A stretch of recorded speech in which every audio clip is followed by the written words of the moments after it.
Hello to our viewers out there. My name is Sharon and I'm your host for this ARRA author chat with the wonderful Anne Gracie. Welcome, Anne, this evening. Thanks, Sharon. It's really lovely to be here. For those of you who don't know much about Anne, let me share a short bio with you and then we'll get to the meat of the interview, which is getting to know Anne. Anne says she grew up all over the place because her dad's job as a teacher took them somewhere new every couple of years, including overseas. On her website, she tells us that she was almost even born in a tent. Mum, Dad and the 3 kids were camping, and one day her mother just left the tent and went to hospital and had her.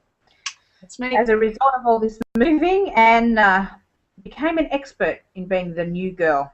6 different schools in 12 years, though luckily the last 4 were at the same school. Yes. No matter where she lived, she read and devoured whatever she could get her hands on. She learned history by reading Rosemary Sutcliffe, Henry Treece and Georgette Heyer. And then she discovered Jane Austen and Dickens and Mary Stuart, Richard Llewellyn, Virginia Woolf, E.F. Benson, Dick Francis, David Maloof, Patrick Weiss, Doris Lessing and P.D. James. And the list is ending. University led to a career as a teacher, and Anne found a lot of pleasure working with teenagers and later adults. She taught English and worked as a counsellor, helped put on plays, concerts and supervised camps and encouraged other people to write, but never did much of it herself during this time. It took a year of backpacking around the world to find that her early desire to write hadn't left her. It had just been buried under a busy and demanding job. Anne wrote her first novel on notebooks brought in Quebec, Spain, Greece and Indonesia. The story never made it out of notebooks, but luckily for us, she'd been bitten by the writing bug. Anne said famously, "And then I discovered romance, and the rest is historical." Anne has had 17 books published so far. Now, Anne, before we get into the wonderful historicals you write, and I'm a huge fan, tell us a little bit more about your teaching life. It sounds very satisfying as well as incredibly busy. Oh, yeah. I loved teaching. Still do, but I'm not teaching anymore except for creative writing classes occasionally. I worked in a bunch of different inner city high schools. I never had trouble with kids. They were sometimes naughty, but I just really liked the naughty kids. Yeah, I had a ball. It was really busy though, very, very busy, because as well as the teaching I did all sorts of extra stuff. Then I went to TAFE and I was teaching young homeless refugees, and that was fantastic. I loved doing that. And then I decided to quit and try to break into writing, try to make a living.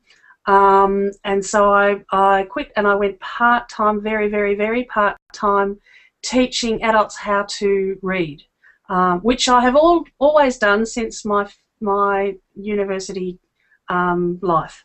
I did it as a voluntary basis. Now was doing it as a professional basis, and I'm still involved a little bit in that. I write literacy books, for books for adults, for beginners, and I'm on the committee of management of the place where I used to work, so I'm still involved. Sounds fantastic. Would have given you a lot of new experiences meeting all of those different people over the years, I guess, as well. It did. And I still live in the area that I taught in for quite a long time. I've always taught fairly locally, so, you know, there are people I taught with who are in the checkout sort of, you know, come back now. They used to be a checkout chick when they were kids. Now they're mums and they're back there part-time. And so, you know, I just bump into former students all the time. It's great.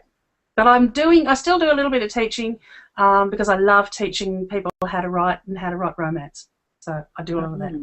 Yeah. Well, with the writing comes reading, of course, and what a gift that is. And that's why I teach literacy to adults, because reading's brought me so much pleasure in my life that I want to give it the same back.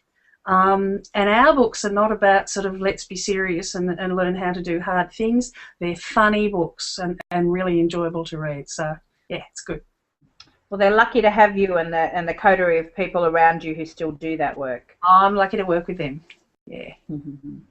Now, and I know that you have many, many fans amongst the ARRA membership. For those viewers who might not be as familiar with your work as some of us, after a start with Harlequin and some great books, people, if you can get your hands on them, though you need to spend up big and buy them on eBay, you moved into writing series.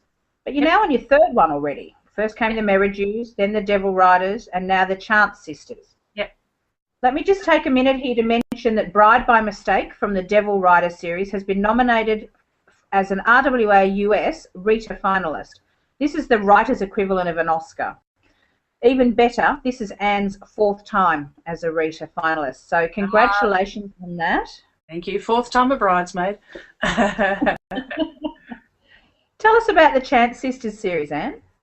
Okay, look, it's a fun. Well, I've only finished the first book, and that's out.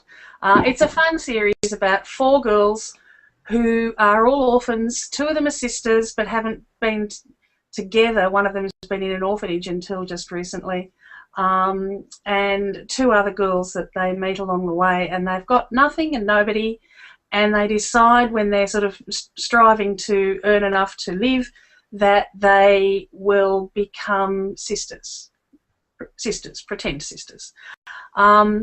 Then things get so desperate that Abby, the heroine of this story, they're desperate for money. They've got not a cent, and they desperately need it because one of them's sick. And she can see over the back there's a mansion with a window, and it's dark, and she's been watching this window for ages and nothing happens there, and she thought, I'll go in there and see if I can find something little to sell, to steal, and then I can sell it and get some money and get the doctor. And she does. She climbs across and she climbs in the window, and who does she find there but an aristocratic old lady who's stuck in bed, is desperately miserable, and she's at the mercy of her servants. So between them, Abby and the old lady hatch a plan. The girls dress up, arrive at the front door of the mansion, announce themselves as the old lady's long-lost nieces, and they come in, take over the house, and it's all fabulous until the old lady's nephew arrives. And he knows damn well she ain't got no nieces. So, yeah, fun and games after that. Well, I loved it, as I loved every book that you've written. Oh, thank you. Now, how many books will there be in the series? Will each of the girls have their own story? Yes. Yes, I'm planning 4. Mind you, the difference between my plans and what actually happens, the Merridew Sisters was contracted as a trilogy. It's now a 4-book trilogy. The Devil Riders was a quartet. It was a 5-book quartet, and I'm still planning to write Marcus's in the spare time at some stage. So who knows? At the moment, the intention is 4. All right. Well, great, because can I tell you, the 4th of the Perfect series is one of my 2 most favourite out of that series. Oh, Perfect Kids. I'm glad you got to write it. Yeah, thank you. Now, each time, I think you've just answered one of my questions, but you set out to write a series each time. Is that what you sold to your publisher? Well, no, the very, very first time with Perfect Rake, I had no plans to make a series. In fact, I had started that for Mills and Byrne, although they'd never given me a contract. I'd started it, and then my parents got sick and I had to withdraw, and for a time sort of helping things, you know, at home. I'm the only kid in Melbourne, and they were in Melbourne. And so then when I came back to finish it, it was, you know, that wasn't contracted, and it was long, and I didn't want to cut every one of my Harlequin books. I'd had to cut up to 40,000 words sometimes out, and I didn't want to cut this anymore. And it was 126,000, and I would have had to cut it back to 85, and I just didn't want to. And so I had met, my first book was a Rita finalist, and I'd met an agent and an editor there, and I contacted the agent, who had said that if I ever write single title to contact her. So I contacted her. She remembered me. She said, yes, send me the book. She liked the book, and she said, I can sell this. And she sold it, and she sold it to Berkeley. And that was about a sister, a plain sister, with a bunch of little beautiful younger sisters. And at Harlequin, they'd never wanted me to write series. They'd always discouraged me. So I had no plans for the sisters at all. And then my editor said, well, which sister is next? And I went, okay, I'll let you know. And yeah, so it caught me by surprise, but I really enjoyed writing them. And single title publishers, I think, really like series. Yeah, so do readers. I do, I know. I'm reading. I'm rereading the Jennifer Ashley books because I really loved Madness of Lord Ian, and this is the latest one, and I went back and read them all again. So yeah, I like a series. Yeah, well, I have to say, I found the sense of fun in the Merridew sisters and the moments of hilarity in the other books, of course, but I have to admit to you and the viewers, I've probably read the whole Merridew series about 4 times. All right. And I noticed that you said that if you could be any character in any of your books, it would be Prudence because you could be married to Gideon. Absolutely. A man who can make me laugh. How me. I'm with you. I'm with you. Yeah, yeah. Now, for our viewers out there and for Anne, the next few questions have been submitted by Wendy and Cindy, so thank you to both of them for their submissions and their questions.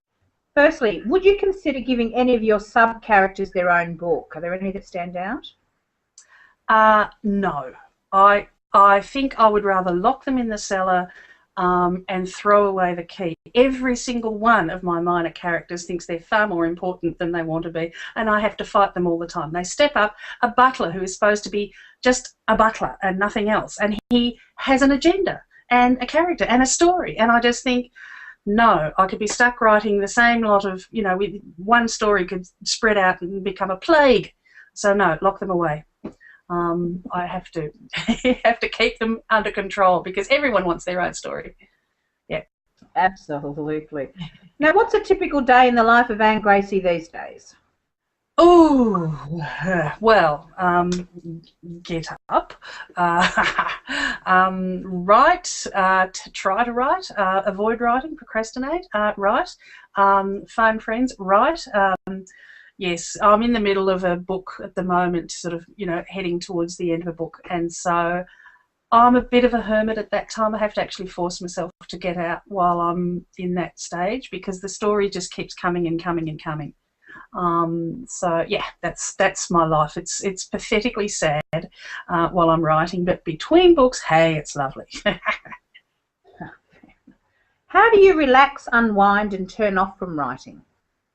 Look, I read. I read all sorts of things. I love music. I go out. I go to movies. I wrestle with the garden a bit. And yeah, I just do all sorts of different things. Oh, and I make jewellery. I love making jewellery. I'm not skilled in anything. I just thread and finish off and wear them. So yeah. Well, having been the recipient at several conferences or conventions of some of your very unusual jewellery, paper ones, they're great. They're for those viewers who haven't seen Anne wearing them, they're miniature, they're earrings, but they're made from the covers of her books. Yeah. And they're really quite gorgeous. Anyone's books, really, yeah. Because I've made them for others. Yeah. So, Anne, what attributes do you believe a writer needs to remain sane throughout what is an insane period, especially heading towards a deadline? I would ask the question, are we sane? I mean, I have imaginary people talking in my head. Is that a definition of sane or not? Look, I don't know. I think balance is everything. Learning to balance your life. I think that's been, for me, the hardest thing because I'm kind of all or nothing, and that's not healthy. I think you need a thick skin because whether reviews are good or bad or in between, little things leap out at you and you think, oh, they liked that. Oh, should I do more of that? Or, oh, they hated that. Oh, and it can drive you crazy. So you've actually got to learn to step back from that and keep those out of your head when you're writing. You need discipline, which I'm always searching for. Some people sit down, write for 4 hours straight, and that's it. I'm not like that. I'm trying to be like that. I think you need to have some self-belief. I think you need to believe in the book, believe in the characters, believe in your vision of the book, because at some stage in every book I have a little meltdown, my friends can tell you about these, where I just think, oh, it's the worst book I've ever written, I'm never going to make it work, it's going to be awful, readers going to hate it, and I go back and work and rework and work my way through it. But battling with those doubts, you need to have that deep down belief that you can do it and that it will work. So I usually never know until it's published whether it's worked or not. So yeah, so you need to try and remain sane. What do you find most challenging about writing in general and in writing your chosen genre? Well, I've kind of covered writing in general. Writing in my chosen genre, oh look, it's really, really hard. I mean, for a start, there's the hero. And I have to get the hero right. So I have to look endlessly at photos of Richard Armitage and Viggo Mortensen and Clive Owen and people like that. It's really, really tough. It's research. Yeah. Fair enough. Yeah. If you were to write any other genre than historicals, what would it be? I don't know. I want to write everything, basically. I have always wanted to write. When I first started writing sort of adult books, one of the first books that I wrote when I was travelling was a young adult. But then I used to read a lot of fantasy and a lot of crime, and I was going to write fantasy. And I've got fantasy stories that still nag me to be told, sort of fantasy / paranormal romance. So that's a possibility. But I also like crime, and I'm reading quite a bit of crime at the moment. And because I came to romance late in life, and so I gobbled up romance and had an awful lot to catch up on. And I recently sort of realised in the last 6 months that I hadn't read a lot of the newer crime people. So I'm having a lovely time catching up on people who've been published, say, in the last 10 years. And thinking, oh, I would like to do this. So I don't know. I'll just, stories will just keep coming, and where there's a market, I'll just keep writing them, I hope. Now, if any of your books were to be made into a movie, which one would you like it to be? People have asked me this before, and I've kind of thought about it. I know a little bit about how people write movies and what makes a good movie, and Talking Heads is not necessarily a good movie, and internal sort of dialogue is not really a good movie because it's just somebody going and thinking. But things with a bit of action and a bit more plot. Perfect Rake, I think, might make a good movie. Perfect Kiss, I think, might make a good movie. To Catch a Bride, my book where they go to Egypt, I reckon there's some nice action and location, and as well as the sort of sizzly dialogue that happens. And maybe Bride by Mistake, the one that's just up for the Rita, that was set in Spain mostly, and they're riding through the mountains in Spain. So there's a bit of action and change of location, as well as sort of dialogue and love story and all that. So yeah, I think they're probably the four that might best adapt to the screen. Yeah. Isn't that funny? Well, I agree with all of that. I'd have thought How the Sheriff Was Won might have come up there. Oh, well, yes, friends of mine who are filmmakers read that and said, oh, God, Anne, you write really filmically. And I thought, I think that's meant to be a compliment. But, yeah, they thought so. I keep forgetting about that because it's such a long time ago. It's the only contemporary I wrote. I loved writing it, but and it's still locked up with Harlequin. I can't republish it. I was going to try and get it back, but they published it in Spain just recently. So hey, yep. Oh well, as long as you're in print somewhere. Yeah. So apart from the Jennifer Ashley book you flashed at us before, yep. What else are you reading? Because none of us just ever read one book. Oh no. I've got a to-be-read pile that's sort of like this around my bed, and it's kind of scary when you get into bed because it's gonna and sometimes does just actually tip on you. All right, I've got. I think I'd read one Kristen Higgins novel before I went to ARRA, and I really liked it and passed it to a friend who just emailed me recently to say she loved it. And since then I've been working through her backlist. So that's the most recent one, Just One of the Guys. Really enjoying those. Sci-fi, but this is a funny one. Connie Willis, I've read 2 of her books. They're brilliant. They're absolutely brilliant. And this, to say nothing of the dog, is funny. So I really recommend that. This is one of my favourite new crime writers. Ellie Griffiths. This is her latest book, Dying Fall. Fabulous. They're all fabulous. You need to start with the first one in the series. And Juliet Marillier is my big fantasy glom at the moment.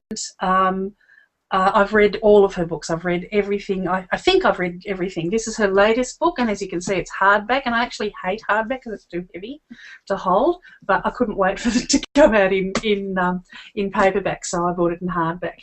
And this is the Seven Waters series, and this is, I don't know, we're book 6 or 7. The first one is Daughter of the Forest, and they are brilliant. Yeah. So. Well, I'm excited she's going to be at the RWA conference. Me too. As soon as I heard it was going to be in WA, I wrote to Nikki Logan, the president of RWA, and said, how about inviting Juliet Marillier? And she wrote, Anne, I've already done it. So, yeah, it was great. So apart from the fact that you're on the last part of the deadline for the next book, obviously in the Chance Sisters series. Yep. What's next for you? Oh, well, this is the Winter Bride, so then I'll be doing the Spring Bride and then the Summer Bride. Yeah, it's a constant thing, you know. Between the books, there's a period where I'm kind of hatching things and working out where and how to start. Towards the end of any book, I'm getting snatches of conversation for the next book, scenes for the next book, and I write all those down by hand. So yeah, I've actually got 2 separate books for the next 2 books. With, you know, the third book's got a few pages filled, the fourth book's got about, you know, quite a few more pages filled, just as things come up.